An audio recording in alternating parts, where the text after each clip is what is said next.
क्या आपको भी अपनी गंदी राइटिंग देखकर गुस्सा आता है? तो फिक्र मत करें, क्योंकि आज मैं आपकी हैंड राइटिंग ऐसी से कुछ ऐसी करने वाली। लेकिन अगर आपको ऐसा लगता है कि इस वीडियो को पूरा देखने से आपकी राइटिंग अच्छी हो जाएगी तो आप अभी इस वीडियो को स्किप कर दें।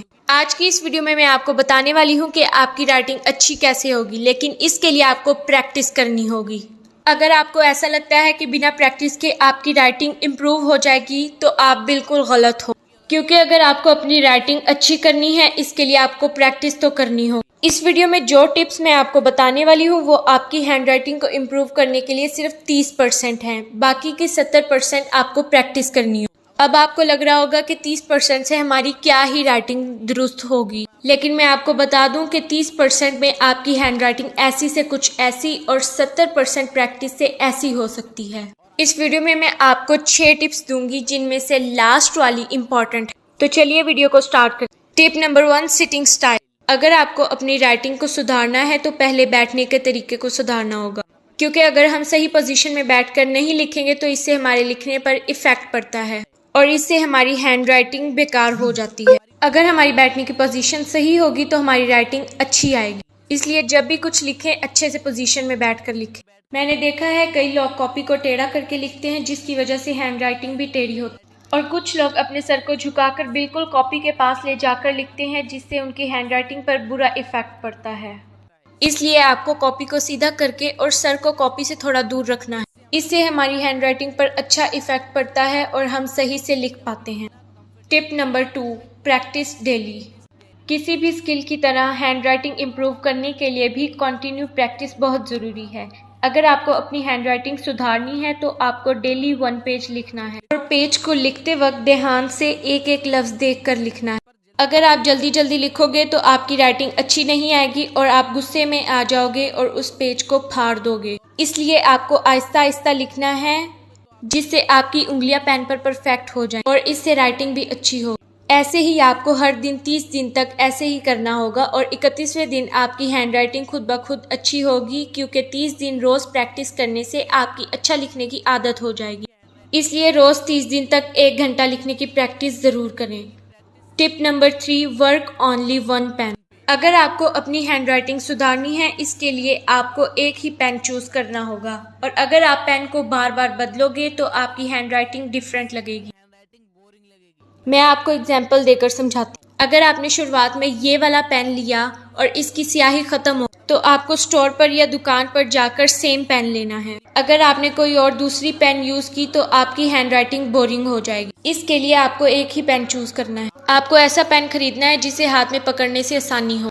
अगर आपको मोटी पेन पकड़ने में ज़्यादा कंफर्टेबल फील होता है तो आप मोटी पेन लो, और अगर आपको पतली पेन पकड़ने में कंफर्टेबल फील होता है तो आप पतली पेन लो, और अगर आप नॉर्मल यूज़ करना चाहते हो तो आप नॉर्मल लो। आपको ऐसा पेन यूज़ करना है जो आपकी उंगलियों में परफेक्ट हो, जिससे आपको कंफर्टेबल फील हो और जिससे आप अच्छे से लिख पाओ। Tip number 4, focus on your grip. अगर आपको अच्छी हैंड राइटिंग चाहिए तो आपको पेन को आराम से पकड़ना होगा। अगर आप पेन को कस के पकड़ते हो तो आपसे 2 नुकसान होते हैं। एक, हाथ जल्दी दर्द करने लगता है, और दूसरा, जब आप पेन को टाइट पकड़ते हो तो हमारी लिखावट अगले पेज पर दिखने लगती है, जिससे अगला पेज भी खराब हो जाता है। इसलिए आप जब भी लिखो पेन को आराम से पकड़ो। Tip number 5, control your speed. अपनी लिखने की स्पीड को कम करने से हर एक लफ्ज़ कंट्रोल बेटर हो सकता है। अक्सर जब हम जल्दी जल्दी लिखते हैं इससे हमारी राइटिंग भी ख़राब हो जाती है, जिससे देखने में काफ़ी बोरिंग फील होता है। इसलिए आराम आराम से लिखें, इससे आपकी हैंड राइटिंग भी अच्छी होती है और आपको आहिस्ता आहिस्ता लिखने की आदत भी होती है। और अगर आपको हैंड राइटिंग सुधारनी है तो आहिस्ता आहिस्ता तो लिखना ही होगा। जब हम जल्दी जल्दी लिखते हैं तो किसी को हमारी राइटिंग समझ में नहीं आती, इससे हमें आहिस्ता आहिस्ता लिखना चाहिए, जिससे हमारी राइटिंग भी अच्छी दिखेगी और जो भी हमारी राइटिंग देखेगा तो उसे आसानी से समझ भी आ जाएगी। Tip number 6, uniform different in word. ज़्यादातर लोग इसी में गलती करते हैं। अगर आपने इस वाले टिप को समझ लिया तो आपकी राइटिंग बहुत अच्छी हो जाएगी। जब हम लिखते हैं तो वर्ड्स के दरमियान अलग अलग गैप, जिससे हमारी हैंड राइटिंग देखने में बोरिंग लगती है। लिखते वक्त हमें लफ्ज़ों के बीच में गैप रखना है और बराबर रखना है, जिससे हमारी हैंड राइटिंग अच्छी दिखाई देती है। कई बार हम वर्ड्स में ज़्यादा गैप छोड़ देते हैं और कई बार बहुत कम, जिससे हमारी हैंड राइटिंग अट्रैक्टिव नहीं दिखती। अगर हम लफ्ज़ों के बीच में नॉर्मल गैप रखेंगे तो हमारी हैंडराइटिंग अच्छी दिखेगी। अभी तक हमने जो सीखा उसे अप्लाई करना हो तो पेन चूज़ करने से शुरुआत कर सकते हैं। सबसे पहले आपको अच्छी क्वालिटी का पेन चूज़ करना है और लिखने में एक साफ़ सुथरा पेपर ख़रीद लेना है और बस लिखना स्टार्ट कर देना है और लिखने से पहले सही पोजीशन में बैठ जाना है और इसके बाद ही लिखना स्टार्ट करना है। दोस्तों, इस वीडियो में हमने आपको हैंडराइटिंग इम्प्रूव करने की कुछ टिप्स दी हैं जो कि आपकी हैंडराइटिंग को जल्द इम्प्रूव कर सकती हैं और मैंने आपकी लाइफ में ये चीज़ ऐड, इसके बदले में आप मुझे एक लाइक दे सकती हैं। हमारे साथ वीडियो के एंड तक बने रहने के लिए शुक्रिया। अगर आपको ये वीडियो पसंद आए तो कमेंट में ज़रूर बताएं और ऐसी इंटरेस्टिंग वीडियोस देखने के लिए हमारे चैनल को सब्सक्राइब कर दें और बेल आइकन के बटन को प्रेस कर दें।